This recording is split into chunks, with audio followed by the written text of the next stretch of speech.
The Earth keeps its secrets well.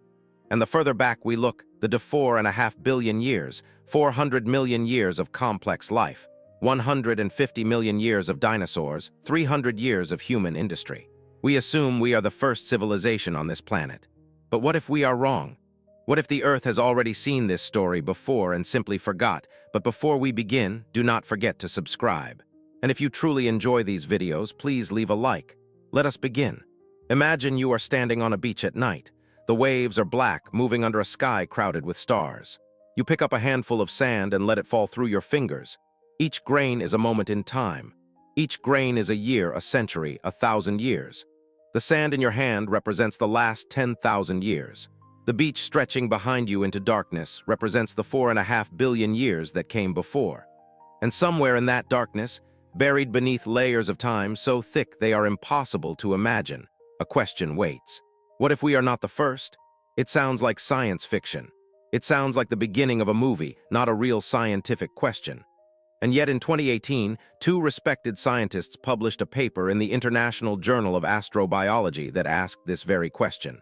Not as a fantasy, not as guessing, but as a formal thought experiment designed to test the limits of what we can know about the deep past of our planet.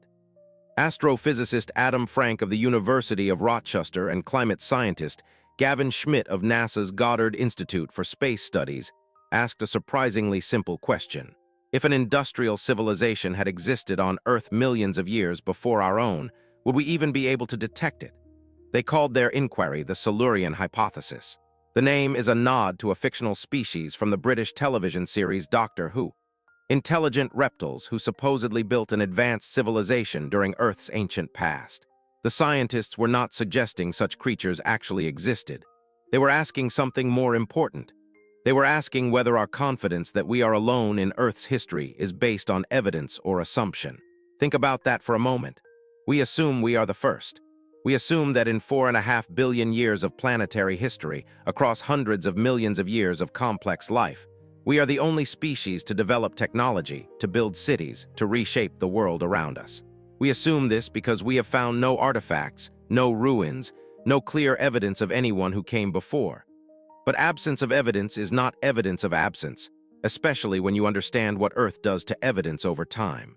Complex life has existed on this planet for at least 400 million years.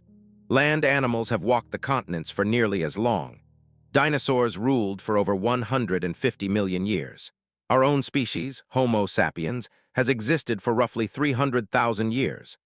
And our industrial civilization, the one that produces factories and power plants and satellites and cities that can be seen from space, is about 300 years old. 300 years out of 400 million. If you compressed all of complex Earth history into a single year, our entire industrial existence would take up less than 1 minute before midnight on December 31st. Everything we have built, everything we know, every machine and monument and record of our presence would fit into that final sliver of time. Now ask yourself, if another civilization had risen and fallen during that huge stretch of time, a civilization that lasted 1,000 years or 10,000 years or even 100,000 years, how much of a trace would remain? What would survive millions of years of erosion, burial, and change? The uncomfortable answer is almost nothing. We will explore why in the chapters to come. We will examine what happens to evidence over geological time. We will look at the strange things in Earth's deep past that scientists cannot fully explain. We will consider the myths and legends that continue across cultures, stories of lost civilizations and ancient disasters that seem too widespread to be just coincidence. And we will face the reality of what our own civilization will become in the eyes of whoever might find us millions of years from now. But first, we need to understand why this question matters. Why would serious scientists spend their time on what seems like an absurd idea? The answer lies in what the thought experiment reveals about ourselves. Frank and Schmidt were not trying to prove that dinosaurs built nuclear reactors or that intelligent reptiles once ruled the Earth. They were trying to understand the limits of detection. They wanted to know what traces an industrial civilization would leave in the geological record and how long those traces would last. The results have meanings that extend far beyond Earth. We are currently searching for signs of life on other worlds. We scan the atmospheres of distant planets looking for chemical signatures that might show biological activity. We dream of finding radio signals from alien civilizations. We send probes to Mars to search for tiny life forms. But all of this assumes we know what we are looking for. All of this assumes we understand what evidence of past civilizations would look like. The Silurian hypothesis forces us to face an uncomfortable possibility. If we cannot reliably detect a previous civilization on our own planet, how can we be confident about detecting one elsewhere? Consider what we know about fossilization. The process by which organic remains become preserved in stone is extremely rare. Only a tiny fraction of all organisms that have ever lived leave any trace in the fossil record. The conditions must be exactly right. The remains must be buried quickly, protected from scavengers and decay, and go through the precise chemical and physical processes that replace organic material with mineral. Most creatures that die simply rot away and vanish. Now think about this in terms of civilization. Human beings have existed in our current form for 300,000 years. For most of that time, we lived as hunter-gatherers in small groups that moved from place to place. We left almost no trace. No cities, no monuments, no permanent structures. Even our bones are extremely rare in the fossil record. If you wanted to find direct evidence of humans from 100,000 years ago, you would be searching for isolated fragments.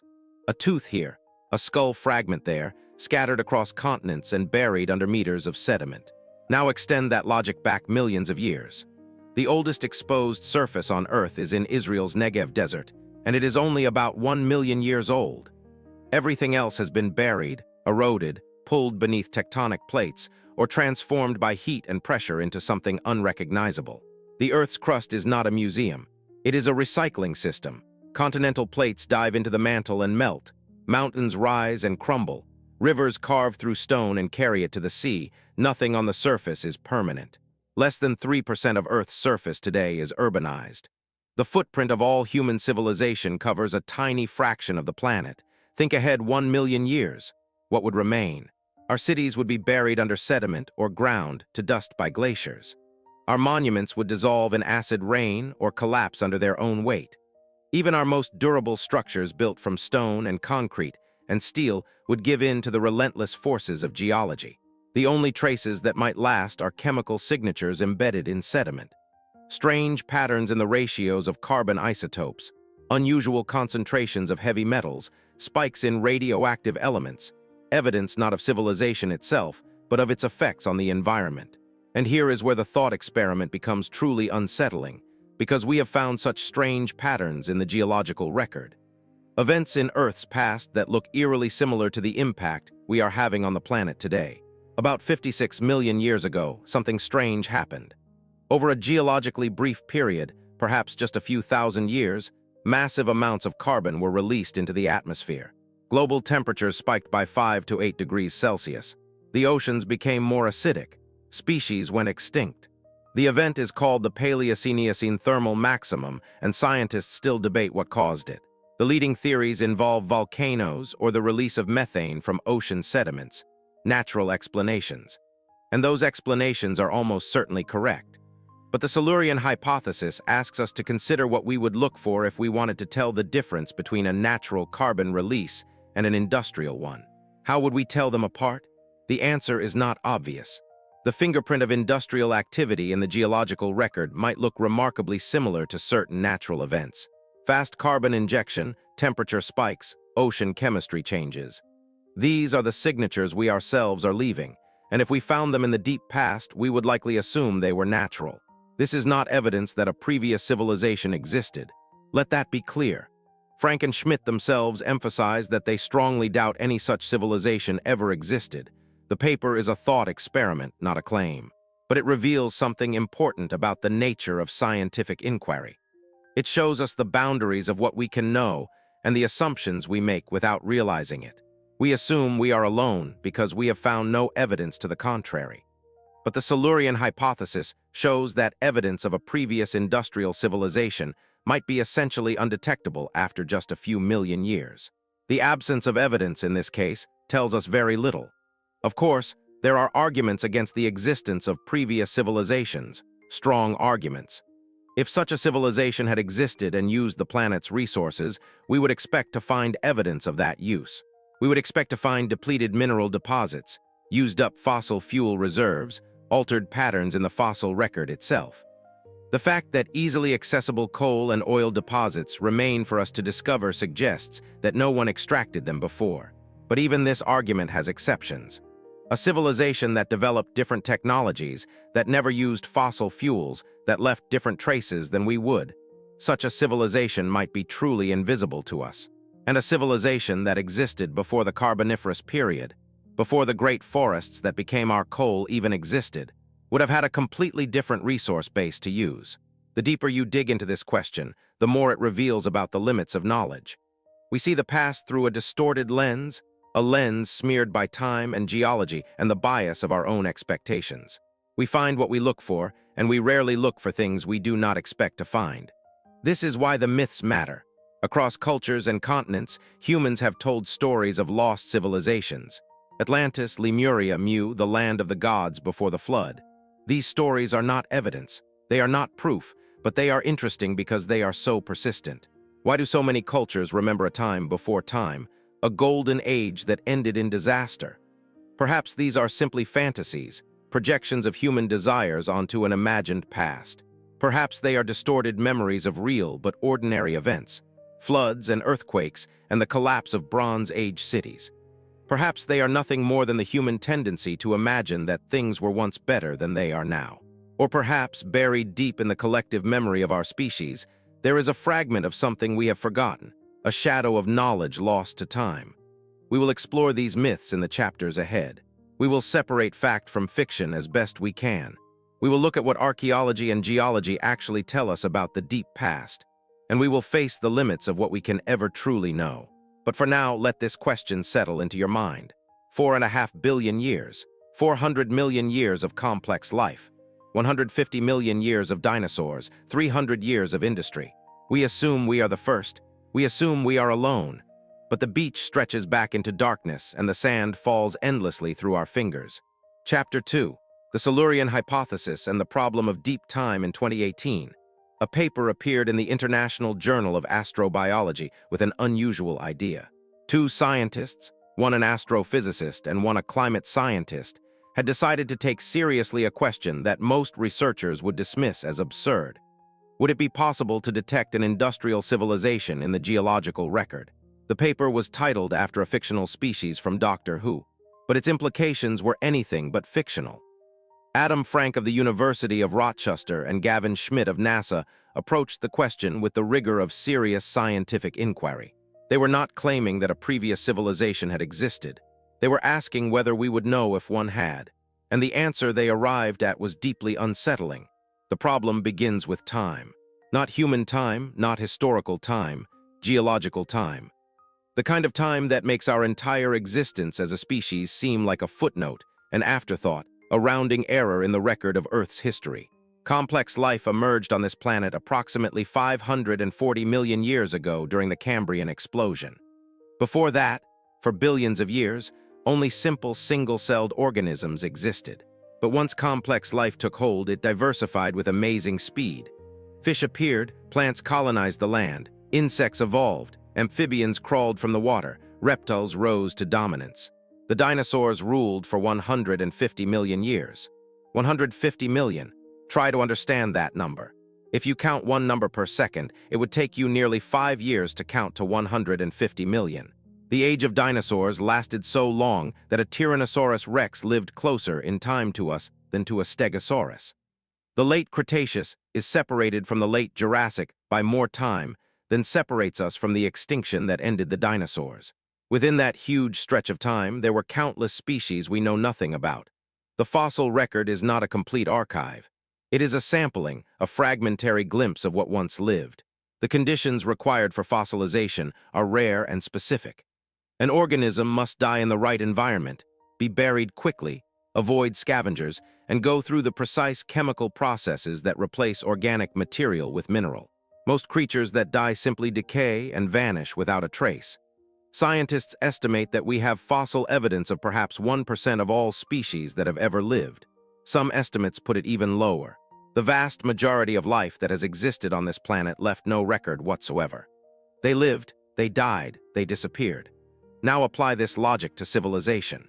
If a species had developed intelligence and technology 50 million years ago, or 100 million years ago, or 200 million years ago, what traces would remain? Frank and Schmidt examined this question systematically. They identified the kinds of signatures that a technological civilization might leave in the geological record. Chemical oddities in sediment, isotope ratios that suggest rapid carbon release, concentrations of synthetic materials, radioactive fallout from nuclear activity, changes in biodiversity patterns. Then they asked how long such signatures would last. The answer depends on the signature. Some markers of our own civilization will last for millions of years. Radioactive isotopes from nuclear weapons testing have spread across the entire planet and will remain detectable in sediment layers for vast spans of time.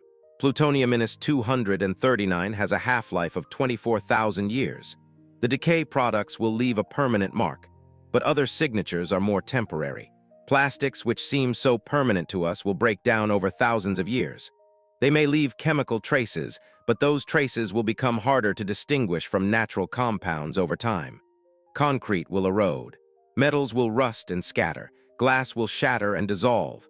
The built environment, the cities and roads and structures that define our civilization, will simply vanish. Erosion will grind them down. Sediment will bury them. Tectonic forces will fold and compress them into unrecognizable forms. After 1 million years, almost nothing recognizable would remain on the surface. But the deeper signatures, the chemical fingerprints in marine sediment and ice cores, might last much longer. And this is where Frank and Schmidt focused their attention. They noted that our own industrial civilization is leaving exactly the kinds of traces that might be detectable in deep time. We are releasing vast quantities of carbon dioxide into the atmosphere, altering the carbon isotope ratios in ways that will be preserved in sediment. We are spreading synthetic chemicals across the globe. We are causing a mass extinction event that will appear in the fossil record as a sudden collapse of biodiversity. If a future civilization, or a future intelligent species, examined the geological record millions of years from now, they would see our impact. They would detect the carbon spike. They would note the extinction event. They would find chemical oddities that would require explanation. But would they know it was caused by an industrial civilization? This is where the thought experiment becomes truly interesting. Frank and Schmidt examined past events in Earth's history that share some characteristics with the impact we are having today. Events that involved rapid carbon release, global warming, ocean acidification, and mass extinction. The most striking example is the Paleocene-Eocene thermal maximum, an event that occurred approximately 56 million years ago. Over a geologically brief period, perhaps 10,000 to 20,000 years, massive amounts of carbon entered the atmosphere. Global temperatures rose by 5 to 8 degrees Celsius. Sea surface temperatures near the poles reached 23 degrees, comparable to modern subtropical waters. The deep oceans became depleted of oxygen. Many species of marine organisms went extinct. The cause of this event is still debated. The leading hypothesis involves volcanic activity associated with the opening of the North Atlantic, specifically the massive eruptions that formed what is now the North Atlantic Igneous Province. Another possibility is the release of methane hydrates from the ocean floor, triggered by warming from volcanic carbon dioxide. Both are natural explanations, and both are likely correct. But Frank and Schmidt point out something crucial. The signatures of the Paleocene-Eocene thermal maximum look remarkably similar to what we would expect from a technological civilization. Rapid carbon injection, temperature rise, ocean acidification, biodiversity loss. If we assume that all such events must have natural causes, we might miss evidence of something else entirely. Again, this is not a claim that the Paleocene-Eocene thermal maximum was caused by a previous civilization. There is no evidence to support such a claim, and the natural explanations are compelling. The point is more subtle. The point is that our methods for studying the deep past are not designed to detect civilizations. We look for natural causes because we assume natural causes, and that assumption shapes what we find. The Silurian Hypothesis asks us to question that assumption, not to abandon it, not to embrace wild speculation, but to recognize its presence and consider its implications. One of the strongest arguments against a previous industrial civilization is the presence of easily accessible resources. We found coal and oil near the surface in deposits that had accumulated over millions of years. If a previous civilization had used these resources, we would expect to find them depleted. The fact that they were waiting for us suggests that no one extracted them before. This is a good argument, but it has limits.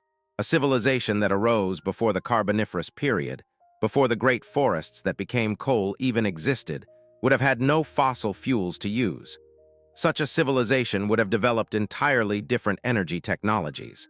And even a civilization that existed after the Carboniferous period might have developed along different technological paths. Consider the diversity of human cultures. Some societies developed metalworking while others did not. Some built great cities while others remained nomadic. Technology is not fixed. Different circumstances lead to different outcomes. A previous civilization might have left traces we simply do not recognize because we are looking for the wrong things. There is also the question of duration. Our industrial civilization is roughly 300 years old. If we destroy ourselves tomorrow through nuclear war or environmental collapse, our window of industrial activity will have been extremely brief. A future geologist examining the sediment layer from our era would see a spike of carbon and chemicals and radioactive isotopes lasting perhaps a few hundred years. After millions of years, that spike would be compressed into a layer perhaps a few centimeters thick. Easy to miss, easy to misinterpret. A previous civilization that lasted for a similar duration would leave a similarly thin trace. And the further back in time you go, the harder it becomes to see such thin layers. The geological record becomes increasingly compressed and distorted with age. Frank and Schmidt conclude their paper with a note of humility. They strongly doubt that any previous industrial civilization existed before our own. The balance of evidence suggests we are alone in Earth's history. But asking the question in a formal way reveals useful insights about the nature of our knowledge and its limits. It reveals that we cannot be certain. The geological record is incomplete. Our methods have blind spots. The absence of evidence is not proof of absence, especially when the evidence we seek might be very difficult to detect. It also reveals something about the future. If we want to leave a lasting mark on Earth's history, a mark that might be detected millions of years from now, we are already doing it. The radioactive fallout from nuclear testing will last for ages. The carbon we are releasing will alter isotope ratios in sediment around the world. The mass extinction we are causing will appear as a clear boundary in the fossil record, a moment when diversity collapsed and was replaced by something new. We are writing ourselves into the rock. Future geologists, whether human or otherwise, will find us there. But will they understand what they have found? Will they recognize the signature of a technological civilization? Or will they, like us, assume that all ancient events must have natural causes? The Silurian Hypothesis does not answer these questions. It merely asks them. And in asking them, it reminds us that the past is not as knowable as we sometimes assume. The Earth has had 4.5 billion years to accumulate secrets. Most of them are lost forever, buried beneath layers of time too thick to penetrate. We stand at the surface and look down into the abyss of deep time. We see fragments and shadows. We reconstruct what we can from incomplete evidence, and we tell ourselves stories about what once was. But the stories we tell are shaped by the questions we ask. If we never ask whether civilizations came before us, we will never design the methods needed to detect them. We will simply assume we are alone. And perhaps we are. But the Silurian Hypothesis reminds us that this assumption is just that, an assumption. Our turn becomes. Chapter 3, what would a civilization leave behind? Let us conduct a thought experiment. Imagine that tomorrow every human being vanishes from the Earth. No war, no plague, no apocalypse. We simply cease to exist. What would happen to everything we have built? This is not science fiction. This is forensic geology. This is asking what traces persist and for how long. Because understanding what we would leave behind is the key to understanding what we might find from the past. The first few years would see rapid decay. Power plants would shut down without maintenance. Within days, nuclear reactors would begin to overheat and fail. Fires would break out in cities around the world, sparked by lightning or chemical reactions in abandoned factories. Without firefighters, these blazes would burn until they ran out of fuel. Within months, vegetation would begin reclaiming urban spaces. Grass would push through cracks in pavement. Vines would climb walls. Trees would sprout in gutters and on rooftops. The concrete jungle would become a real jungle, slowly, steadily. Within decades, most wooden structures would collapse. Termites, rot, and weather would reduce houses and buildings to rubble. Steel structures would last longer, but not forever. Without maintenance, rust would weaken supports. Bridges would fail. Skyscrapers would buckle and fall. Within centuries, almost all above-ground structures would be gone. The exceptions would be stone buildings in dry climates, places like the pyramids of Egypt or the ruins of Petra. But even these would eventually give in. Sandstorms would erode carvings. Earthquakes would topple walls. Given enough time, nothing on the surface would remain. But the deeper question is not what happens in centuries. It is what happens in millions of years. What would a geologist find if they examined the sediment layer from our era 100 million years from now? The first thing they would notice is the carbon. We have released roughly 550 billion tons of carbon into the atmosphere since the Industrial Revolution. This carbon has a distinctive isotopic signature. Fossil fuels formed from ancient organic matter contain less carbon-13 than the atmosphere. When we burn them, we shift the ratio of carbon isotopes in the atmosphere, the ocean, and eventually the sediment. This shift is already detectable. Scientists studying ice cores and marine sediment can see the change beginning around 1750 and speeding up dramatically in the 20th century. This signal will last for millions of years. Any future geologist examining sediment from this era will see the isotope oddity and know that something unusual happened. The second thing they would notice is the mass extinction. We are currently in the midst of what many scientists call the sixth mass extinction. Species are disappearing at rates 100 to 1,000 times higher than the natural background rate. The fossil record will show a sudden collapse of biodiversity, followed by the expansion of a handful of generalist species. This is exactly what we see at other extinction boundaries in the geological record. The end of the Cretaceous shows a sudden disappearance of dinosaurs and many other groups, followed by the rapid diversification of mammals and birds. The end of the Permian shows an even more dramatic collapse, with 90% of marine species and 70% of land species vanishing. Our own impact will appear as another such boundary.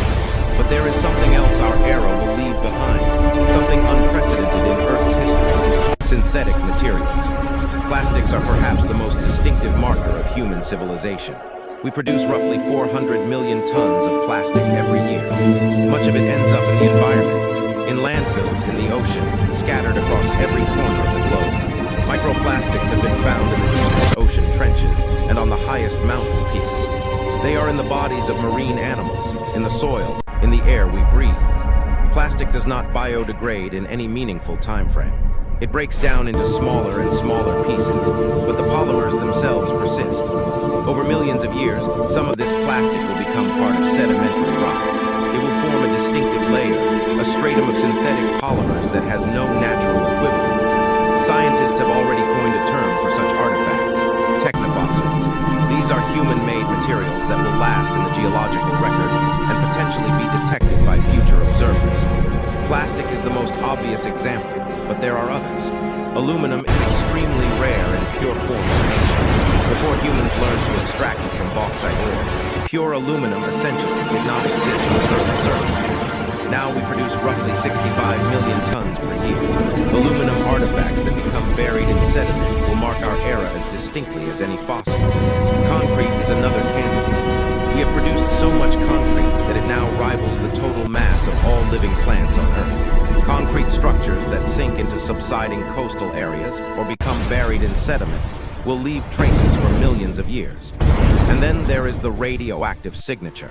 Between 1945 and 1963, above-ground nuclear weapons testing released radioactive isotopes into the atmosphere.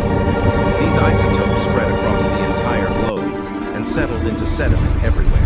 Plutonium, cesium, and other radionuclides created a global marker that will last for tens of thousands of years.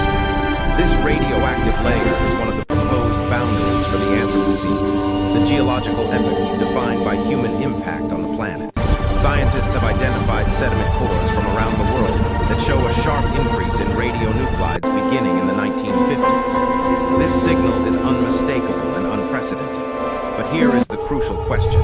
If we found such signals in the deep past, would we recognize them for what they are? Consider the radionuclide signature. Radioactive isotopes can be produced by natural processes.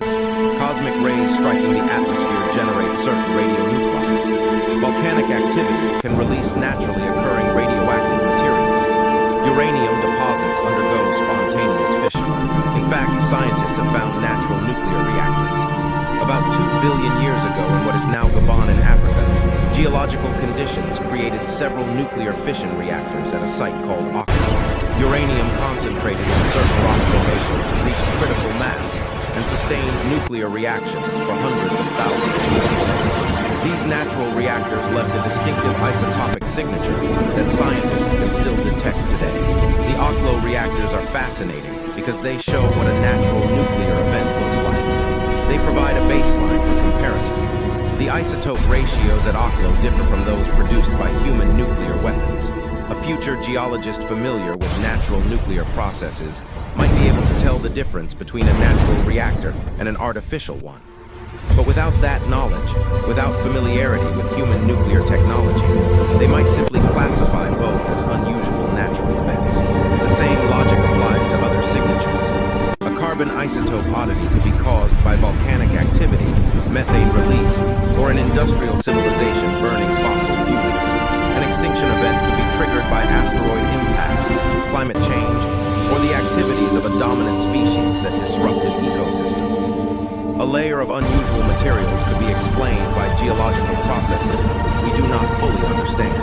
Science works by looking for natural explanations first. This is appropriate and necessary. Most things have natural causes, and invoking supernatural or exotic explanations without strong evidence leads to error.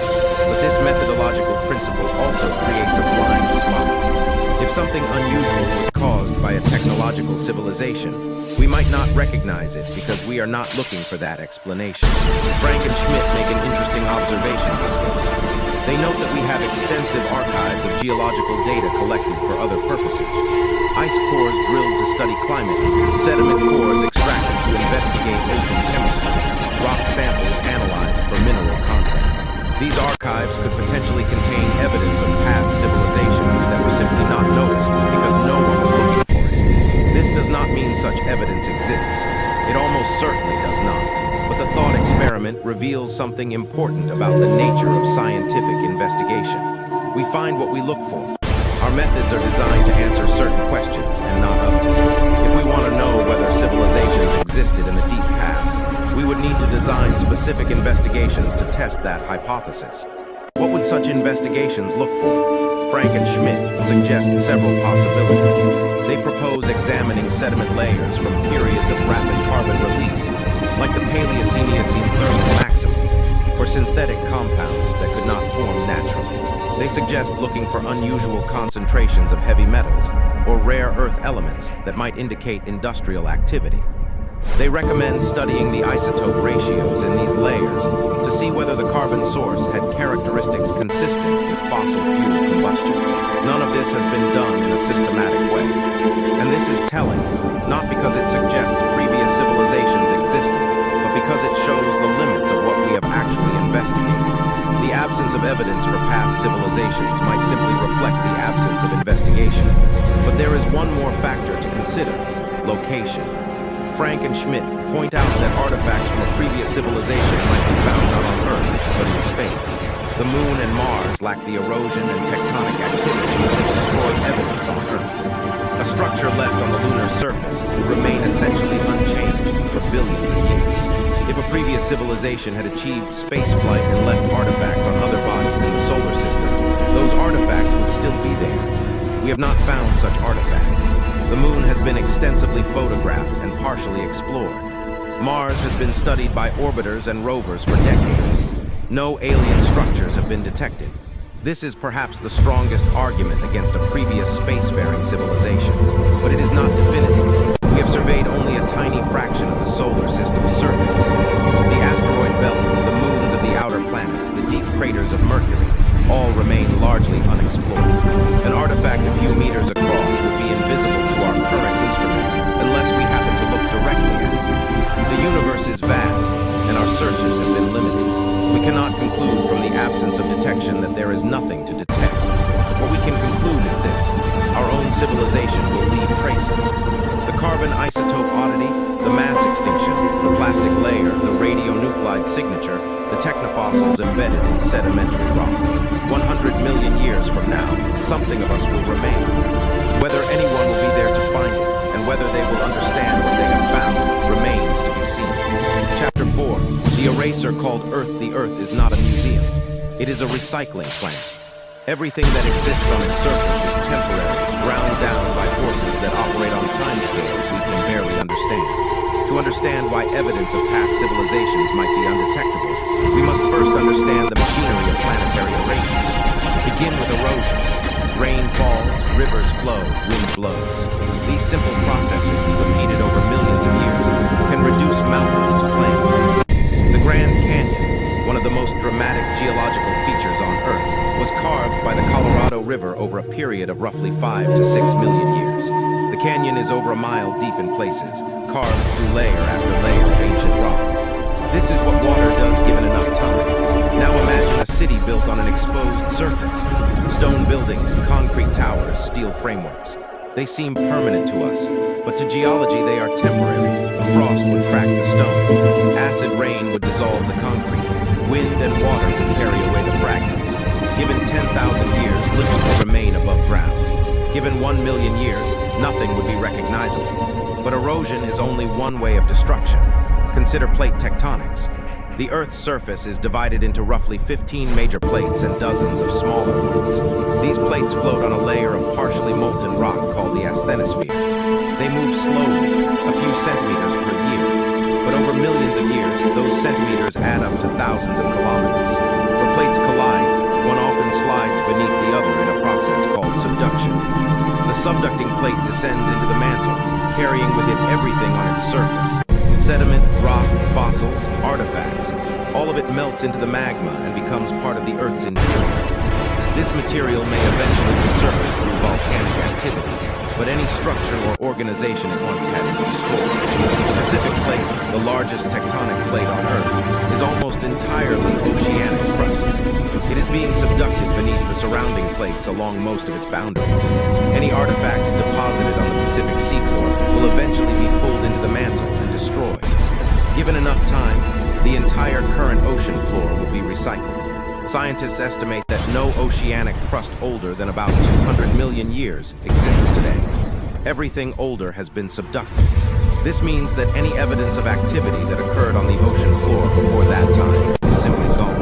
It has been melted, mixed, and put back into the planet's interior. Continental crust is more durable. It is less dense than oceanic crust and tends to float on top rather than subducting. The oldest known continental crust is about 4 billion years old, found in places like the Canadian Shield and the Pilbara region of Australia. But even continental crust is not permanent. Continents collide and mountains rise. The Himalayas are still growing as India pushes into Asia. The Alps formed from the collision of Africa and Europe. When mountains rise, they also erode. Material from the peaks is carried down by rivers and deposited in basins and ocean floors. Over tens of millions of years, mountain ranges can be worn down to their roots. The rock beneath your feet has a history. It may have been part of a mountain chain 300 million years ago, eroded to a plain, buried under sediment, compressed into new rock, lifted up by another collision, and exposed again at the surface. The geological cycle operates continuously, transforming and destroying. Now add metamorphism to the picture. When rock is buried deeply enough or subjected to enough heat and pressure, it changes. The minerals within it recrystallize. The structures it contains are deformed. Fossils become stretched and distorted. Sedimentary layers become schists and gneisses, their original characteristics hidden. The oldest rocks on Earth have been so thoroughly changed that reading their history is extremely difficult. Scientists use sophisticated techniques to extract information from zircon crystals and other resistant minerals. But the picture they reconstruct is fragmentary at best. The deep past is not merely distant, it is transformed. Consider the implications for detecting a previous civilization. Any artifacts on the surface would be eroded away within tens of thousands of years.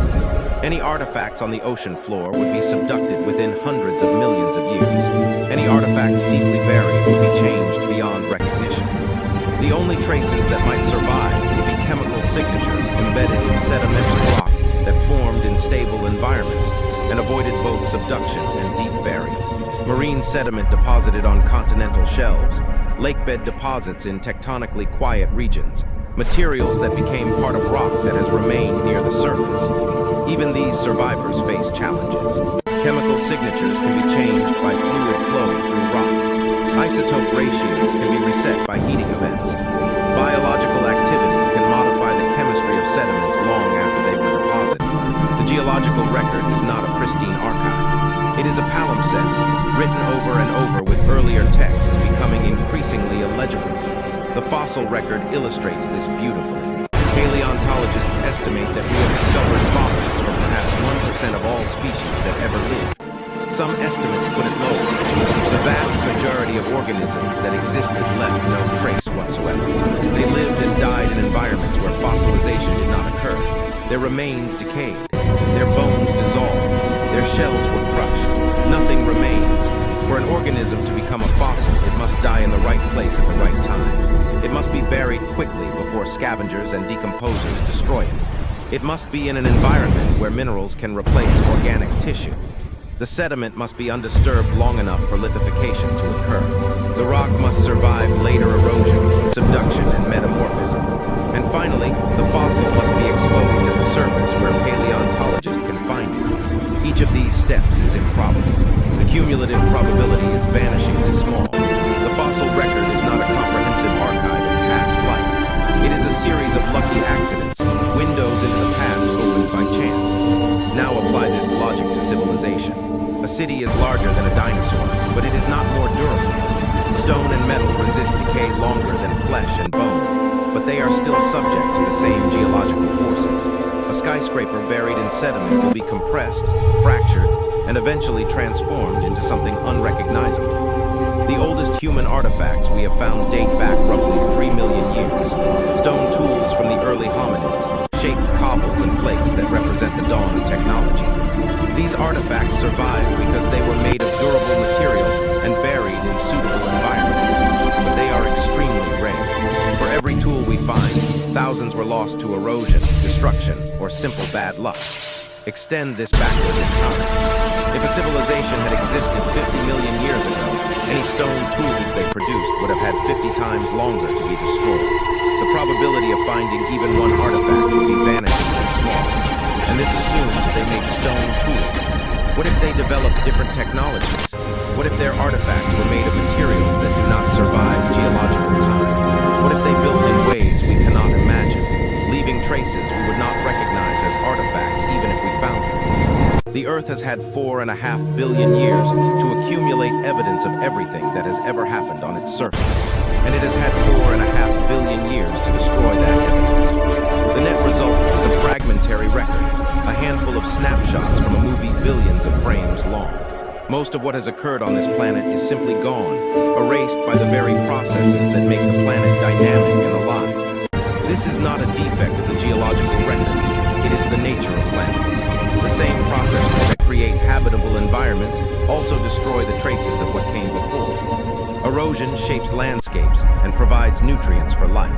Plate tectonics recycles crust and generates volcanic activity that releases gases into the atmosphere. Metamorphism creates new minerals and concentrates valuable resources. A dead planet, geologically inert, might preserve evidence better. Mars has no plate tectonics. Its surface features can survive for billions of years. The Moon has even less erosion and even better preservation. But dead planets are not good places for life. The very processes that make Earth habitable also make it a graveyard for evidence. There is a deep irony here. If intelligent life evolved elsewhere in the solar system and left artifacts on Mars or the Moon, we might find them. Those artifacts will be preserved almost indefinitely in the airless, tectonically dead environments of those worlds. But if intelligent life evolved on Earth and was destroyed, its traces would be erased by the planet's own vitality. We are trapped in a dynamic system, surrounded by evidence of current life and recent history, but largely blind to what came before. The geological record is a keyhole through which we glimpse fragments of the past. And the further back we look, the narrower the keyhole becomes. The oldest recognizable structures in the rock record are stromatolites, layered formations created by microbial mats. These date back over 3 billion years, but they are simple structures, the accumulated product of countless generations of microbes. They persist because they are made of durable minerals and formed in environments favorable to preservation. Complex structures are harder to preserve. Delicate organisms, intricate artifacts, anything with fine detail is easily destroyed. The geological record strongly favors simple, durable, and widespread over complex, fragile, and localized. A civilization is by definition localized. It occupies specific regions. Its artifacts are concentrated in cities and settlements. Even if individual objects are durable, their distribution is limited.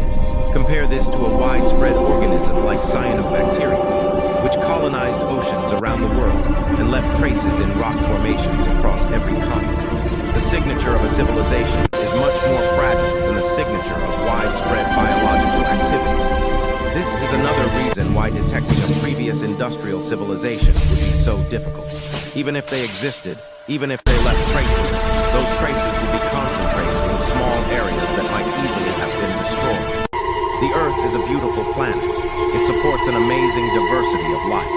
Its dynamic geology creates mountains and valleys, rivers and oceans, climates and ecosystems beyond counting. But this dynamism comes at a cost. The Earth forgets. It varies and transforms and recycles. It grinds down mountains and subducts ocean floors. It changes rock and resets isotope ratios. Given enough time, it erases almost everything. If we want to understand the deep past, we must work with fragments. We must accept uncertainty. We must recognize that the absence of evidence often reflects the absence of preservation rather than the absence of existence. The Earth is not a museum. It is an eraser, and it has been working for 4.5 billion years. Chapter 5. The Paleocene-Eocene thermal maximum and ancient carbon spikes 56 million years ago. Something extraordinary happened. The Earth, already warm by modern standards, suddenly became much warmer. Over a period of perhaps 20,000 years, global temperatures rose by 5 to 8 degrees. The Arctic Ocean reached temperatures of 23 degrees Celsius. Tropical seas became so hot that they approached the limits of what marine life could tolerate.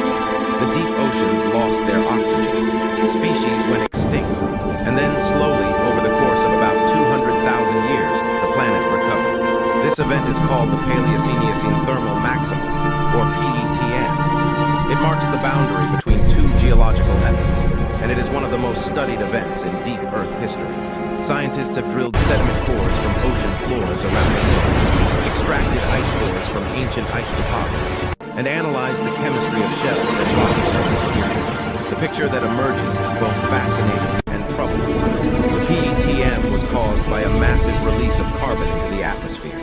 Scientists estimate that between 2,000 and 5,000 billion tons of carbon entered the system over a geologically short period. This carbon had a distinctive isotopic signature.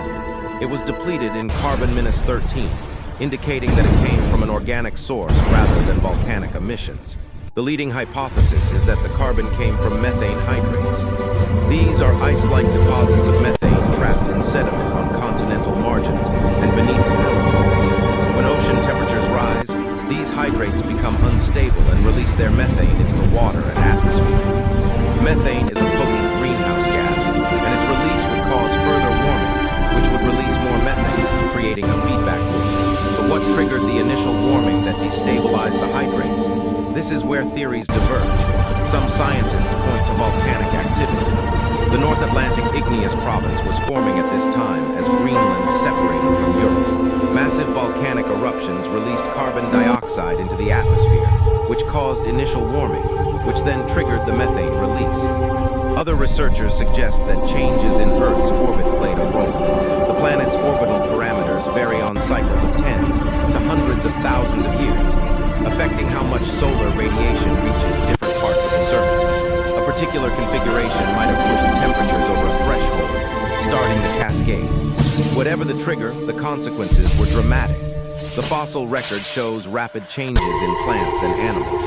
In North America, the subtropical species that had dominated the previous epoch gave way to more tropical forms. The ancestors of modern horses appeared, smaller than their predecessors, an adaptation to the warmer climate. In the oceans, many species of foraminifera, tiny shelled organisms that form the basis of marine food webs, went extinct. The PETM PETM is important because it is the closest natural analog to what we are doing today. We are releasing carbon into the atmosphere at a rate that rivals or exceeds the PETM.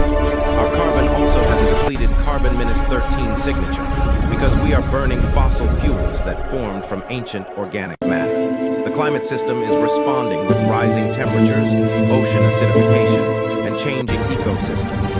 But the PETM is also important for another reason. It is exactly the kind of event that the Silurian Hypothesis asks us to consider. A rapid carbon release, a global warming event, changes in ocean chemistry, mass extinctions. These are the signatures that an industrial civilization might lead. And while the natural explanations for the PETM are compelling, the thought experiment asks whether we would even recognize an artificial cause if one existed. Let us be absolutely clear. There is no evidence that the PETM was caused by anything other than natural processes. The volcanic hypothesis has strong support. The methane hydrate process is well understood. No synthetic materials or artificial compounds have been found in PETM sediments. Scientists who study this event do not believe it was caused by a previous civilization, and there is no reason to think otherwise. But the Silurian Hypothesis is not about proving that such a civilization existed. It is about understanding the limits of our detection capabilities, and the PETM provides a useful test case. Consider what we would look for if we wanted to tell the difference between a natural carbon release and an industrial one. The isotopic signature might be similar. Both fossil fuels and methane hydrates produce carbon depleted in carbon-13. The rate of release might be similar. Both natural and industrial events can release carbon over thousands of years. The environmental consequences would be similar. Both would cause warming, acidification, and extinction. The difference would be in the details. An industrial civilization would leave additional traces, synthetic compounds that do not form naturally, radioactive isotopes from nuclear activity, unusual concentrations of metals, changes in the fossil record that suggest the rise and fall of a dominant technological species. Scientists have not systematically looked for these traces in PETM sediments. They have looked for the signatures they expected to find based on natural hypotheses. They have looked for volcanic ash, for methane-related compounds, for evidence of biological responses to climate change. They have found what they were looking for. This is not criticism. This is how science works. You form hypotheses based on available evidence and test them with targeted investigations. You do not look for things you have no reason to expect. And no one had reason to expect evidence of a previous civilization in 56-million-year-old sediment. But the thought experiment suggests that such evidence, if it existed, might have been overlooked. Not because scientists are careless, but because they were not looking for it. The methodology was not designed to detect civilizations. It was designed to understand natural climate events. Frank and Schmidt suggest that a systematic search for synthetic compounds in PETM sediments would be informative, not because they expect to find anything, but because the search itself would establish limits. If we look carefully and find nothing unusual, we can be more confident that the PETM was entirely natural. If we look and find something unexpected, that would require explanation. The PETM is not the only suspicious event in Earth's history.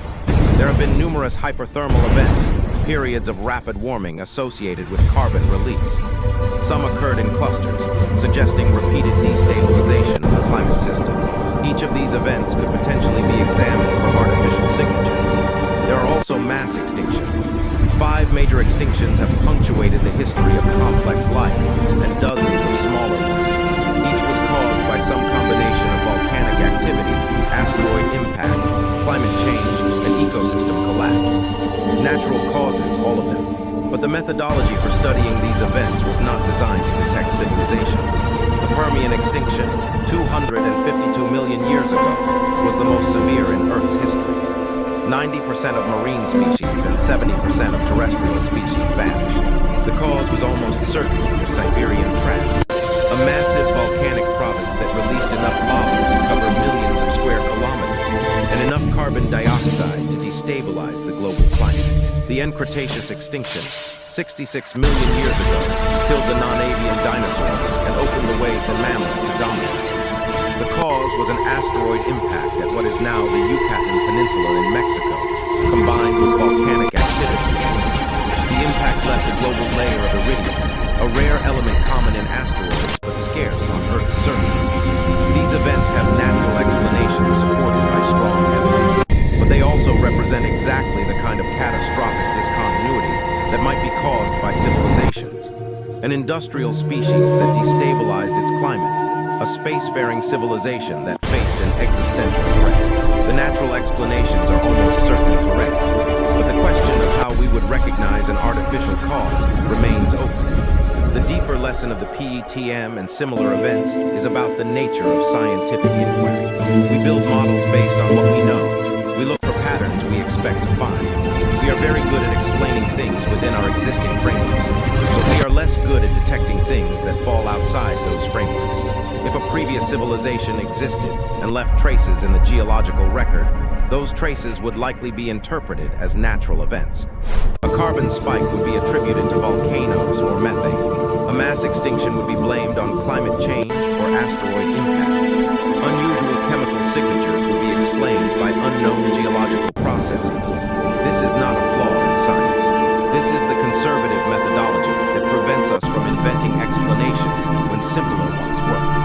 Extraordinary claims require extraordinary evidence, and no extraordinary evidence from previous civilizations has been found.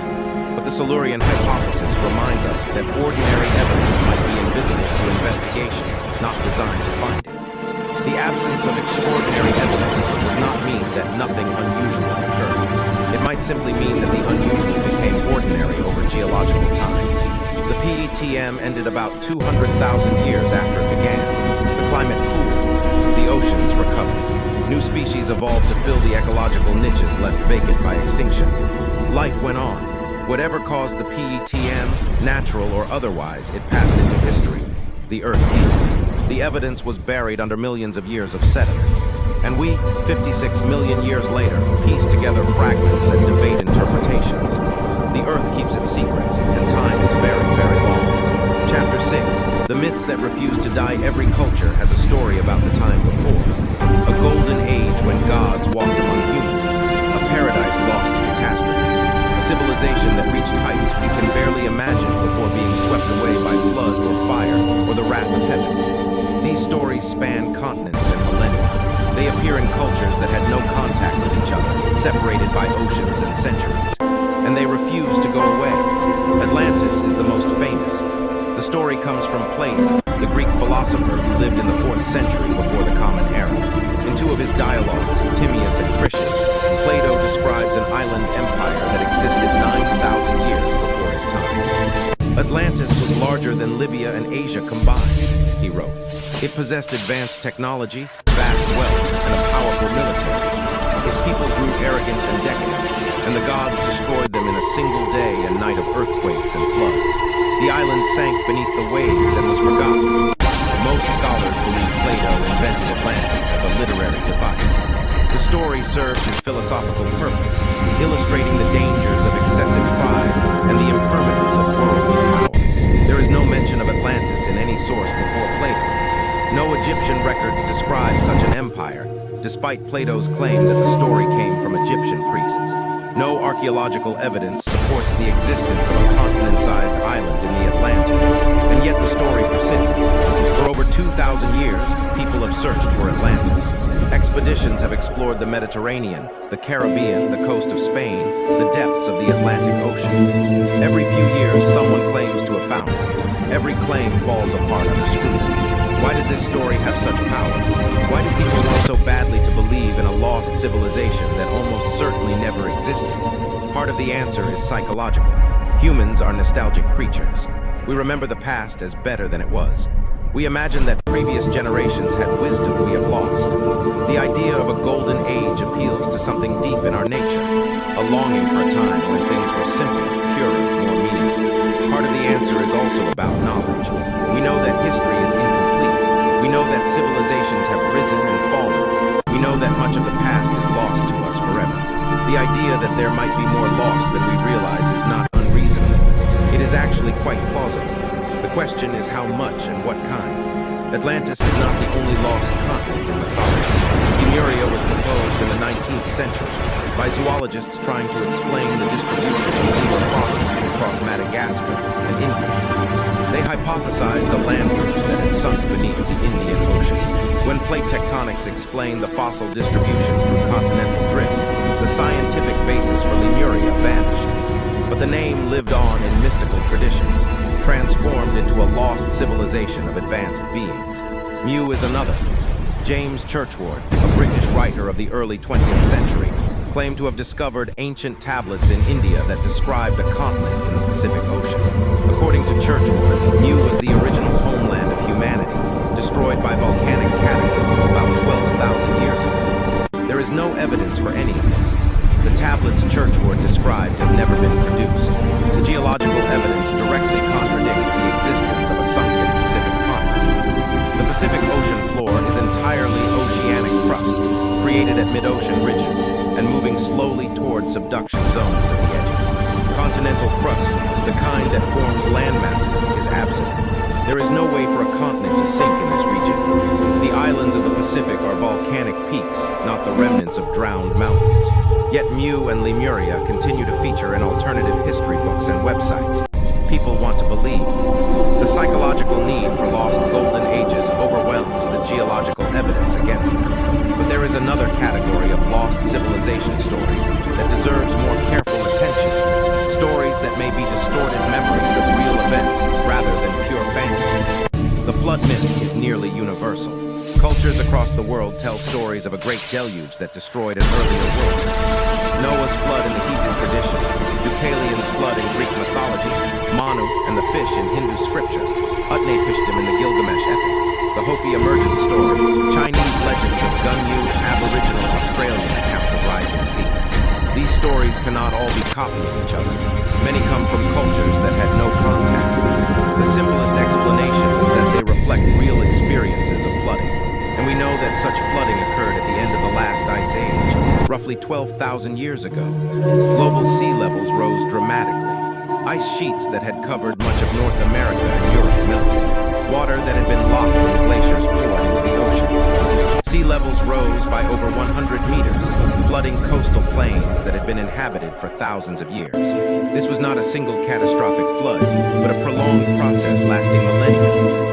However, there were periods of rapid sea level rise, meltwater pulses, when glacial lakes burst through ice dams and released enormous volumes of water. These events could have caused regional flooding that seemed apocalyptic to those who experienced it. The Black Sea flood hypothesis suggests that around 5600 BCE, rising Mediterranean waters breached the Bosphorus and flooded the Black Sea basin, which had been a freshwater lake. The flooding would have been rapid by human standards, perhaps a few decades. Coastal settlements would have been destroyed. Survivors would have fled carrying stories of the disaster. This hypothesis is debated. Some geologists support it. Others argue that the flooding was more gradual. But the broader point stands. Real flooding occurred at the end of the Ice Age. Coastal populations were displaced. Memories of these events could have been transmitted across generations and transformed into mythology. The same logic applies to other stories of lost lands. The submerged landscape of Doggerland, which once connected Britain to continental Europe, supported human populations for thousands of years before being inundated. Aboriginal Australian oral traditions describe coastal features that have been underwater for over 7,000 years. These are not myths of fictional places, but memories of real geography preserved in story. This does not mean that Atlantis was real. Plato's description does not match any known submerged landscape. The scale he describes, a continent larger than Libya and Asia, is impossible.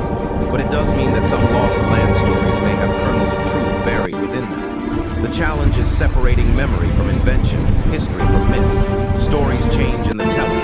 Details are added and subtracted. Ordinary events become extraordinary. A flooded valley becomes a drowned continent. A collapsed Bronze Age city becomes an empire that ruled the world. Human memory is not a reliable archive. It is a creative process that reconstructs the past based on present needs and beliefs. Oral traditions can preserve information across millennia, but they also transform it. The core of a story may be true, while the details are entirely fictional. This is why mythology cannot serve as evidence for lost civilizations. Stories of Atlantis and Mu and Lemuria are interesting cultural artifacts. They tell us about human psychology and the need for origin stories. But they do not tell us about the actual deep past of the planet. What they do tell us is that humans have always sensed that there is more to history than we remember, that civilizations rise and fall, that knowledge is lost, that the past contains secrets we may never fully recover. This intuition is correct. The past does contain secrets. The geological record is incomplete. The archaeological record barely scratches the surface. There is much we do not know and may never know about what occurred on this planet before written history began. But intuition is not evidence, and the secrets of the past, whatever they may be, cannot be accessed through mythology. They can only be approached through the careful, patient work of science, through digging in the ground and drilling into sediment, through analyzing isotopes and dating artifacts, through building models and testing hypotheses. The myths that refuse to die tell us about ourselves. They tell us that we are creatures who need stories, who cannot accept that the past might be truly lost. They tell us that we will always imagine golden ages and lost paradises, because imagining them fulfills a deep psychological need. But the Earth does not care about our psychological needs. It keeps its secrets regardless of our wishes. And the only way to learn those secrets is to ask questions the right way, not through mythology, but through science. Chapter 7. Göbekli Tepe and the Edge of Memory in southeastern Turkey, about 15 kilometers from the city of Şanlıurfa, a hill rises from the dusty plain. The locals call it Göbekli Tepe, which means Potbelly Hill in Turkish. For thousands of years, farmers walked past it without a second thought. It looked like a natural formation covered in grass and scrub, unremarkable in a landscape full of hills. In 1963, archaeologists from the University of Istanbul and the University of Chicago surveyed the area. They noticed some broken limestone on the surface and a few signs of human activity. They concluded the site was an abandoned medieval cemetery, not worth excavating. They moved on. 30 years later, a German archaeologist named Gavin Schmidt visited the hill. He saw something the earlier team had missed. The broken stones were not random rubble. They were worked. They had been shaped by human hands. Schmidt began excavating in 1995. What he found changed our understanding of human history. Beneath the surface lay massive stone structures, circular enclosures ringed by T-shaped pillars, some standing over 5 meters tall and weighing up to 50 tons. The pillars were carved with intricate reliefs of animals: lions, bulls, foxes, snakes, scorpions, vultures. Human figures appeared too, stylized and mysterious. The workmanship was sophisticated. The scale was monumental. Carbon dating revealed the impossible truth. The oldest structures at Göbekli Tepe were built around 960 BCE. They are 11,600 years old. They predate Stonehenge by 6,000 years. They predate the Egyptian pyramids by 7,000 years. They are the oldest known monumental structures on Earth, and they were built by hunter-gatherers. This is what makes Göbekli Tepe revolutionary. The conventional story of human development held that civilization followed agriculture. First, humans learned to farm. Farming created food surpluses. Surpluses allowed some people to specialize in activities other than food production. Specialization led to social hierarchy, organized religion, and monumental architecture. This sequence seemed logical and was supported by archaeological evidence from the Near East and elsewhere. Göbekli Tepe inverts this sequence. The people who built it were not farmers. There is no evidence of domesticated plants or animals at the site. They were hunter-gatherers who relied on wild game and foraged plants. Yet they organized themselves to carve, transport, and erect massive stone pillars. They created elaborate symbolic art. They built structures that must have required hundreds of workers and years of coordinated labor. How is this possible? How did hunter-gatherers living in small mobile bands manage a construction project that rivals anything from later civilizations? The answer appears to be religion, or at least shared belief systems powerful enough to motivate extraordinary collective effort. Göbekli Tepe was not a settlement. There are no houses, no storage facilities, no signs of permanent habitation. It was a ritual center, a place of pilgrimage where people from across the region gathered for ceremonies and feasts. The animal bones found at the site support this interpretation. Thousands of animal remains, mostly gazelle and aurochs, show signs of butchering and cooking. The scale suggests large feasts, events that brought together far more people than any single band could provide. These gatherings would have required coordination, planning, and a shared sense of purpose. Schmidt proposed that Göbekli Tepe represented a fundamental shift in human consciousness, the desire to build permanent sacred structures, to create places where the gods could be worshipped, preceded, and perhaps drove the development of agriculture. People settled near the site not to farm, but to participate in religious activities. Once settled, they began domesticating plants and animals to support their new sedentary lifestyle. This is speculation, but it is informed speculation based on evidence, and it forces us to reconsider what we think we know about the origins of civilization. Göbekli Tepe also forces us to face the limits of our knowledge about the distant past. Here was a massive architectural complex built by sophisticated people with advanced organizational capabilities that remained completely unknown until the 1990s. It lay beneath the surface for over 11,000 years, visited by farmers and shepherds who had no idea what was beneath their feet. If this could be hidden for so long, what else might be waiting to be discovered? The region around Göbekli Tepe has yielded other surprising finds. Karahan Tepe, about 50 kilometers away, contains similar T-shaped pillars and maybe even older. Nevali Sari, Zeyernu, and other sites in southeastern Turkey show that Göbekli Tepe was not unique. It was part of a broader culture of monument builders that flourished at the end of the last ice age. These discoveries are rewriting the textbooks. The transition from hunting and gathering to farming was not a simple progression from primitive to advanced. It was complex, multi-directional, and driven by factors we are only beginning to understand. Religion, social organization, and symbolic thinking played roles as important as technology and economics. But there is another aspect of Göbekli Tepe that deserves attention. The site was deliberately buried around 8000 BCE, after roughly 2,000 years of use. The people who frequented Göbekli Tepe filled in the enclosures with earth and rubble. They did not abandon the site to natural processes. They intentionally buried it, covering the pillars with thousands of tons of material. Why? We do not know. Perhaps the site had served its purpose and was ritually decommissioned. Perhaps new beliefs replaced the old, and the monuments became obsolete. Perhaps there was a catastrophe that made the site taboo. The burial preserved the structures in remarkable condition, but it also ensured that they would be forgotten. For over 9,000 years, Göbekli Tepe lay hidden.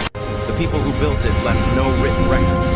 Their descendants forgot what their ancestors had created. The knowledge of this place, of these people, of this culture simply vanished from human memory. This is the edge of memory, the boundary beyond which direct transmission of knowledge fails. Oral traditions can preserve information for thousands of years, but not forever. Without writing, without permanent records, even the most impressive achievements can be forgotten. Göbekli Tepe reminds us that our species has a deep history we are only beginning to glimpse. Homo sapiens has existed for roughly 300,000 years. For most of that time, we lived as hunter-gatherers, leaving few traces. The archaeological record before the end of the Ice Age is sparse. Stone tools, cave paintings, scattered bones. We know almost nothing about the social structures, beliefs, or achievements of our ancestors during this vast span of time. And this is just our own species. Complex life has existed on this planet for over 500 million years. Intelligent life in the form of various hominids has existed for several million years. The edge of memory for individual species is measured in thousands of years. The edge of memory for the planet itself is measured in millions. Göbekli Tepe is 11,000 years old, and it was forgotten. What might have existed 20,000 years ago, 50,000, 100,000? The geological record is clear that modern humans existed for most of this time, but the archaeological record is silent. This silence does not mean nothing happened. It means we have not found evidence. And as Göbekli Tepe demonstrates, evidence can remain hidden even when it exists, even when it is massive and elaborate, even when it lies beneath farmland visited by people for millennia. The site teaches humility. It teaches that our knowledge of the past is incomplete. It teaches that surprises await us beneath the surface. And it teaches that civilizations, or at least complex organized societies, can arise in unexpected contexts and leave unexpected traces. Göbekli Tepe is not evidence of a lost high civilization in the sense of Atlantis or Mu. The people who built it did not have metal tools or writing or industrial technology. They were hunter-gatherers who achieved something remarkable within the constraints of their world. Their achievement was so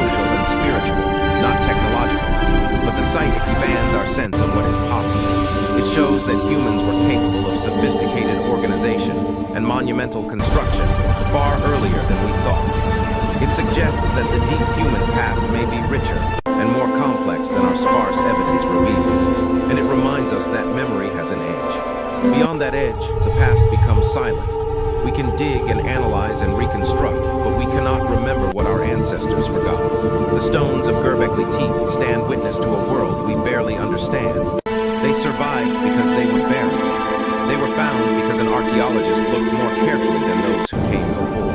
They remain after 11,000 years to remind us that the past is not empty. It is merely forgotten. Chapter 8, the Younger Dryas Catastrophe. 12,800 years ago, the Earth was warming. The great ice sheets that had covered much of North America and Europe were retreating. Sea levels were rising. Forests were spreading north. Mammoths and mastodons roamed a landscape becoming greener by the century. The ice age was ending and a new world was being born. Then something happened. Within a span of perhaps a single year, possibly less, temperatures in the northern hemisphere plunged. In Greenland, the temperature dropped by as much as 14 degrees Celsius almost overnight. The warming trend reversed. Ice sheets stabilized or began advancing again. The transition to the modern climate, which had seemed inevitable, was put on hold. This cold period lasted roughly 1,200 years. Scientists call it the Younger Dryas, named after a small Arctic flower called Dryas occidentale that flourished during this time in regions where it had not grown for millennia. The Younger Dryas was not a return to full glacial conditions, but it was a severe reversal, a last gasp of the ice age before the final warming. The Younger Dryas is one of the most studied and debated events in recent Earth history. Its cause remains controversial. The mainstream explanation involves changes in ocean circulation. As ice sheets melted, vast quantities of fresh water poured into the North Atlantic, potentially from the catastrophic drainage of glacial lakes. This fresh water was less dense than the salty seawater and floated on top, disrupting the thermohaline circulation that brings warm water from the tropics to northern Europe and North America. Without this oceanic heat pump, temperatures plunge. This explanation is well supported by evidence. The timing coincides with probable meltwater releases. Sediment cores show changes in ocean chemistry consistent with altered circulation. Climate models can reproduce the cooling when forced with massive freshwater intake. Most scientists accept some version of this hypothesis. But there is another theory, one that is more controversial, more dramatic, and potentially more relevant to our question about previous civilizations. In 2007, a group of researchers proposed that the Younger Dryas was triggered by a cosmic impact. They suggested that a comet or asteroid, or perhaps multiple fragments of a disintegrating comet, struck Earth approximately 12,900 years ago. The impact, they argued, caused massive wildfires, darkened the skies with dust, destabilized ice sheets, and triggered the rapid cooling that followed. This is known as the Younger Dryas impact hypothesis. It has been vigorously debated, criticized, and defended in the years since it was proposed. The scientific community remains divided, with many researchers rejecting the hypothesis and others continuing to find supporting evidence. The proponents point to several lines of evidence. At sites across North America and in some locations in Europe, they have found a distinctive layer in the sediment corresponding to the onset of the Younger Dryas. This layer contains unusual materials, tiny spherules of glass and metal that appear to have formed at extremely high temperatures, nanodiamonds, microscopic crystals that can form under the intense pressure of an impact, elevated concentrations of platinum and iridium, elements common in asteroids but rare on Earth's surface, shock quartz, grains that show the distinctive fracture patterns caused by extreme pressure. Critics have challenged each of these findings. They have questioned the dating of the sediment layers. They have proposed alternative explanations for the spherules and nanodiamonds. They have pointed out inconsistencies in the data and failures to replicate results. The debate continues in scientific journals, with new papers appearing regularly on both sides. What makes this debate relevant to our inquiry is its implications. If a cosmic impact triggered the Younger Dryas, it would represent a catastrophic event that deeply affected human populations. It would provide a mechanism for the kind of sudden civilization-ending disaster that appears in mythology around the world. The timing is suggestive. The Younger Dryas began roughly 12,800 years ago. This is precisely the period when the great megafauna of North America went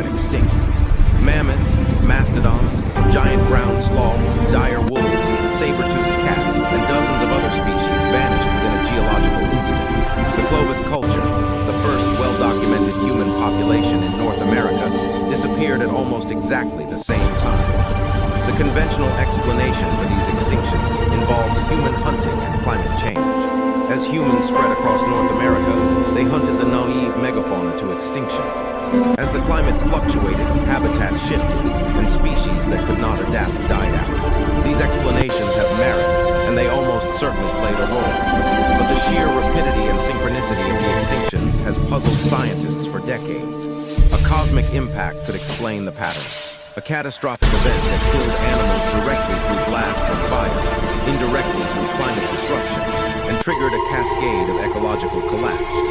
The impact would not need to cause all the extinctions directly. It would just need to push ecosystems that were already stressed over the edge. In 2024 and 2025, new evidence emerged from an unexpected source. Researchers analyzing sediment cores from Baffin Bay near Greenland reported finding metallic debris and microspherules consistent with a cosmic impact at the Younger Dryas boundary. This was the first time impact-related materials had been found in marine sediments, adding to the evidence from land sites. The debate is not settled. Many geologists and paleontologists remain skeptical. They point out that no crater has been found, no smoking gun that would definitively prove an impact. The evidence is circumstantial, they argue, and could be explained by other processes. But the absence of a crater is not necessarily damage. If the impactor struck the ice sheet covering North America, any crater would have been erased as the ice melted. If the comet fragmented and produced multiple airbursts rather than a single ground impact, there would be no crater to find. The Tunguska event in Siberia in 1980 flattened 2,000 square kilometers of forest without leaving a crater because the object exploded in the atmosphere before reaching the ground. What matters for our inquiry is not whether the Younger Dryas impact hypothesis is correct. What matters is what the hypothesis illustrates about the vulnerability of civilizations and the potential for catastrophic breaks in history. Consider the scenario. 12,800 years ago, humans had been living in the Americas for at least 1,000 years, possibly much longer. They had developed sophisticated stone tool technology. They had spread across 2 continents. They were beginning to settle in larger groups and experiment with new ways of life. The site of Abu Huraira in Syria shows evidence that people were beginning to cultivate wild cereals right around this time. Then disaster struck. Whether through climate change alone or climate change triggered by cosmic impact, the world transformed rapidly. Temperatures plunged, food sources disappeared, populations crashed. The cultural continuity that allowed knowledge to be passed from generation to generation was broken. This is exactly the kind of event that could erase the memory of what came before. A catastrophe severe enough to kill most of the population and disrupt the social structures that preserved knowledge would create a break in the historical record. Survivors would retain some skills and stories, but much would be lost. Later generations would remember only fragments, distorted by time and retelling. The Younger Dryas was not so severe that it ended humanity. People survived. Some populations may have even thrived as competitors disappeared. But it was severe enough to cause major disruption, to end cultures, to destroy knowledge. If something like this happened multiple times over the hundreds of thousands of years of human existence, the cumulative loss of knowledge could be immense. Each catastrophe would create a gap. Each gap would widen as survivors struggled to recover and rebuild. The deep past would become increasingly inaccessible, not because nothing happened, but because the links that connected it to the present were severed. The Younger Dryas reminds us that history is not a smooth progression. It is punctuated by crises, by catastrophes, by moments when everything changes. These moments can erase centuries of progress, can scatter populations and destroy cultures, can create gaps in the record that can never be filled. We emerged from the Younger Dryas. The climate warmed again, agriculture developed, cities arose, civilizations flourished. We built the world we know today, but we should not assume that our path from the ice age to the present was the only possible path, or that nothing was lost along the way. The Younger Dryas stands as a warning, a reminder that the past is fragile, that knowledge can be destroyed, that catastrophe can strike without warning. And perhaps, buried in the sediments from that terrible time, there are secrets still waiting to be found. Chapter 9, The Silence in the Stone We Have Traveled Through Deep Time Together. We have examined the geological processes that erase evidence, the climatic events that resemble industrial signatures, the myths that preserve fragments of memory, the archaeological surprises that remind us how much we do not know. Now we must face the most important question directly. What does the silence in the stone actually tell us? The geological record does not contain evidence of previous industrial civilizations. No fossilized machines, no ancient reactors, no cities preserved in rock, no synthetic materials embedded in sediment older than a few decades. The record is, by any reasonable standard, silent. This silence is the strongest argument against the existence of previous civilizations. If someone had been here before, if they had built and burned and manufactured on any significant scale, we should find traces. We do not. But the Silurian Hypothesis asks us to examine this silence more carefully, to understand not just what the record says, but what it is capable of saying, to tell the difference between absence of evidence and evidence of absence. Let us consider what would actually survive from our own civilization after 50 million years. The radioactive signature from nuclear weapons testing will persist. Isotopes like plutonium-239 and cesium-137 would decay over thousands of years, but their decayed products would remain, creating oddities detectable with sensitive instruments. This is probably our most durable marker. The carbon isotope excursion from burning fossil fuels would be preserved in marine sediment.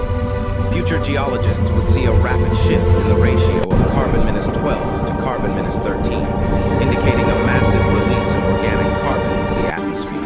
This signature could last for millions of years. The mass extinction we are causing would appear in the fossil record as a sudden collapse of biodiversity, followed by the expansion of weak generalist species. This pattern would be recognizable for tens or hundreds of millions of years. Synthetic chemicals might leave traces. Certain plastics and industrial compounds could persist in sediment long enough to be detectable. But the further back in time you go, the harder these would be to distinguish from naturally occurring organic compounds. Physical artifacts would be essentially gone. Erosion, burial, metamorphism, and subduction would destroy any structures or objects within a few million years at most. The steel and concrete and glass that define our world would leave no recognizable trace. Now project this back. If a civilization existed 50 million years ago and left similar traces, what would we find? The radioactive signature would be long gone. Plutonium-239 has a half-life of 24,000 years. After 50 million years, not a single atom would remain. Even longer-lived isotopes would be undetectable. The carbon isotope oddity might still be visible, depending on how well preserved the sediments are, but it would be compressed into a thin layer that could easily be confused with natural events like volcanic carbon release or methane hydrate destabilization. The extinction signature would be harder to interpret the further back in time you go. The fossil record becomes sparser and more fragmentary with age. Telling the difference between an extinction caused by a civilization and one caused by climate change or asteroid impact would be extremely difficult. Synthetic compounds would be degraded beyond recognition. The complex polymers that characterize our industrial output break down over time into simpler molecules that could have multiple origins. Physical artifacts would be entirely absent, not because they never existed, but because the Earth would have destroyed them completely. The uncomfortable conclusion is that a civilization similar to our own, if it existed 50 million years ago, would leave traces that are difficult or impossible to distinguish from natural processes. We would see oddities in the record, but we would not know what caused them. We would likely attribute them to volcanoes or asteroid impacts or climate feedbacks, because those are the explanations our methods are designed to find. This does not mean such a civilization existed. It means we cannot be certain it did not. There are, however, arguments that push back against this uncertainty. First, the presence of easily accessible resources. When humans began industrializing, we found coal and oil and natural gas in abundance. These fossil fuels had accumulated over hundreds of millions of years. If a previous civilization had extracted and burned them, we would expect to find depleted deposits, evidence of prior use. The fact that these resources were waiting for us suggests no one had used them before. This is a strong argument, but it has limits. A civilization that arose before the Carboniferous period before the great forests that became coal even existed, would have had no fossil fuels to use. A civilization that developed different energy technologies, perhaps based on solar or geothermal or nuclear power, might have left fossil fuels untouched. Second, the absence of techno-signatures in the broader solar system. If a previous civilization achieved spaceflight, they might have left artifacts on the Moon or Mars, where erosion and tectonic activity are minimal. We have surveyed these bodies and found nothing artificial. This is evidence, though not proof, that no spacefaring civilization preceded us. Again, this argument has limits. We have examined only a tiny fraction of the solar system's surface. Small artifacts would be invisible to our instruments, and not every civilization necessarily developed spaceflight.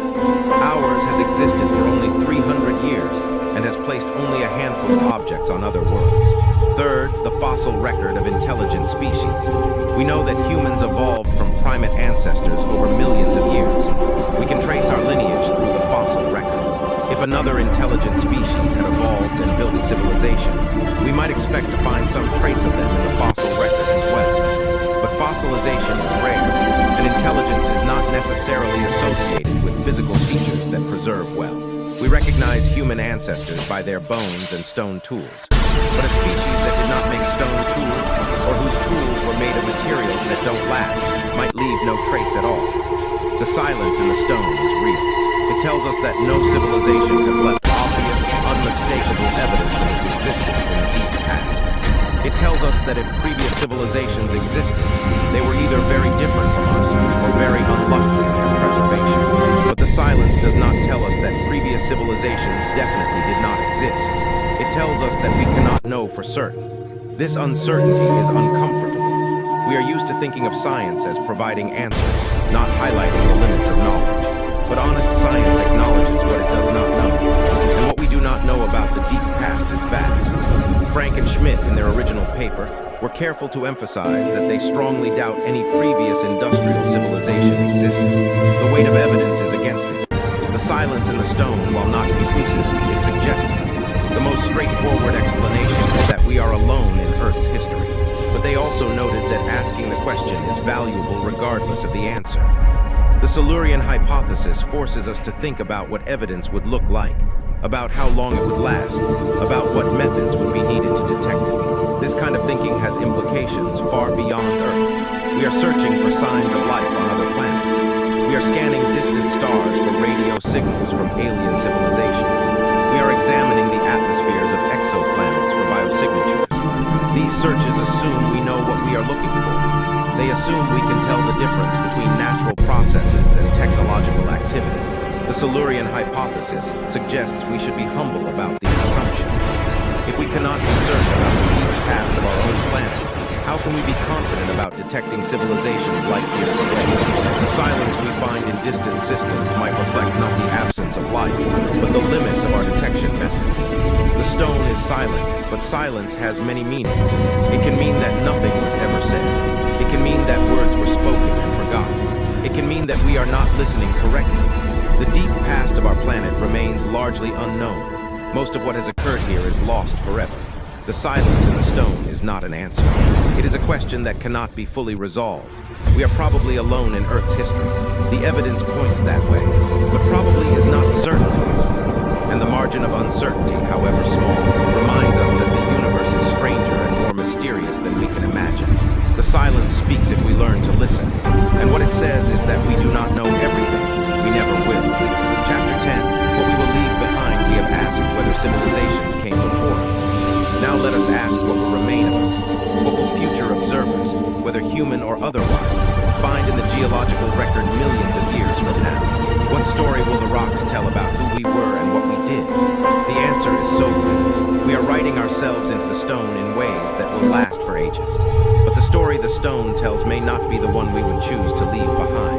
The most distinctive marker of our era is the mass extinction we are causing. Species are disappearing at rates 100 to 1,000 times higher than the natural background rate.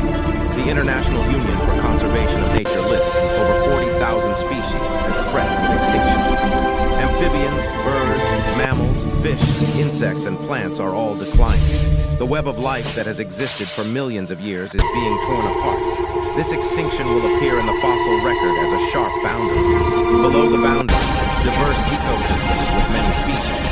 Above, impoverished communities dominated by a handful of generalists. Rats, cockroaches, crows, species that thrive in disturbed environments, species that can coexist with humans. Future paleontologists will recognize this boundary. They will see it as we see the Cretaceous-Paleogene boundary that marks the extinction of the dinosaurs. They will know that something catastrophic happened at this moment in Earth's history. They will see the collapse of biodiversity and search for the cause. The cause will be written in the chemistry of the sediment. A spike in carbon isotopes indicating massive release of fossil carbon, elevated concentrations of nitrogen from agricultural fertilizers, heavy metals from industrial processes, plastics and synthetic chemicals that have no natural origin, radioactive isotopes from nuclear weapons testing. These signatures will tell a story. A species that discovered how to unlock the energy stored in ancient carbon. A species that transformed the composition of the atmosphere, the chemistry of the oceans, the surface of the land. A species that spread across the globe and remade the world in its image. For a brief moment, perhaps a few centuries, perhaps a few millennia, this species dominated. It extracted resources, built structures, generated waste. It altered the climate, acidified the oceans, and drove countless other species to extinction. It left behind a layer of synthetic materials, a spike of radioactive isotopes, a collapse of biodiversity, and then it was gone. Or perhaps it persisted in some form, adapting to the world it had created. But the world it had created was not the world it had found. The damage was done. The evidence was preserved in stone. This is what we are leaving behind. Not a story of triumph or progress. A story of impact, of disruption, of change, so rapid that the geological record will show it as an instant, a boundary, a discontinuity. Scientists have proposed calling this period the Anthropocene, the age of humans. The term captures something important. We are no longer merely inhabitants of the Earth. We are a force of nature, comparable in our effects to volcanic eruptions and asteroid impacts. We are writing our own chapter in the geological record, but the chapter we are writing is not flattering. Future observers, if there are any, will see us the way we see the asteroid that killed the dinosaurs, as a catastrophe, as a force of destruction, as a cause of mass extinction. We do not intend to be remembered this way. We think of ourselves as creators, as builders, as the species that produced art and music and literature and science. We imagine that our achievements will be remembered, our monuments preserved, our knowledge passed on. But the geological record does not preserve achievements. It preserves impacts. The asteroid did not intend to kill the dinosaurs. It was not evil. It simply collided with the planet, and the consequences followed. We do not intend to cause a mass extinction either, but our intentions do not matter. The consequences are what they are. There is perhaps a different story that could be told. A story of a species that recognized its impact and changed course. A story of wisdom rather than destruction. A story of sustainability rather than exploitation. A story that future observers might read not as a warning, but as an example. This story is still being written. The outcome is not determined. We have the knowledge to understand what we are doing and the technology to do things differently. Whether we will choose a different path remains to be seen. The time is short. The carbon is already in the atmosphere. The species are already extinct. The plastics are already in the ocean. The radioactive isotopes are already in the sediment. Whatever choices we make now, the record of what we have already done is permanent. It will outlast our cities, our monuments, our civilizations. It will be readable in the rocks for millions of years after the last human is gone. We began this journey by asking whether we are the first civilization on this planet. The evidence suggests that we probably are. The geological record contains no unmistakable traces of industrial activity or our own. The silence in the stone is consistent with the hypothesis that we are alone in Earth's history. But this conclusion should not bring comfort. If we are the first, we are also setting the template. We are showing what a technological civilization does to a planet. We are demonstrating the path from emergence to impact to either extinction or transformation. If there are other technological civilizations in the universe, their observers might look at planets like Earth and wonder whether any have produced intelligent life. They might scan for biosignatures and technosignatures, looking for evidence of activity. They might find the chemical traces we are leaving now and recognize them as the fingerprints of a species like themselves. Or they might find silence, the aftermath of a species that burned too bright and too fast, that consumed its world and vanished, leaving behind only a thin layer of oddities in the rock, a cautionary tale encoded in stone. The Silurian Hypothesis began as a thought experiment, a way of testing the limits of our detection methods. But it has deeper implications. It asks us to think about our place in time, about the permanence of our achievements, about what we want to leave behind. We are temporary. Our individual lives last decades. Our civilizations last centuries or millennia. Even our species will eventually be gone, replaced by whatever comes next, or simply extinct. The Earth has seen countless species rise and fall. We are neither the first nor the last. But we are here now. We have the ability to choose. We can continue on our current path and leave behind a record of destruction. Or we can change course and leave behind a different kind of evidence. A species that learned, a species that adapted, a species that found a way to persist. The choice is ours. The stone is waiting. What story will we write? If you have enjoyed this deep investigation into the deep past and the questions it raises about our own civilization, please like this video and subscribe to the channel. Your support makes these detailed explorations possible. Tell me in the comments what you think. Are we alone in Earth's history? What evidence would convince you otherwise? And what story do you think we will leave behind for future observers to find? The past is vast and mostly lost. The future is uncertain, but the present is ours, and the choice is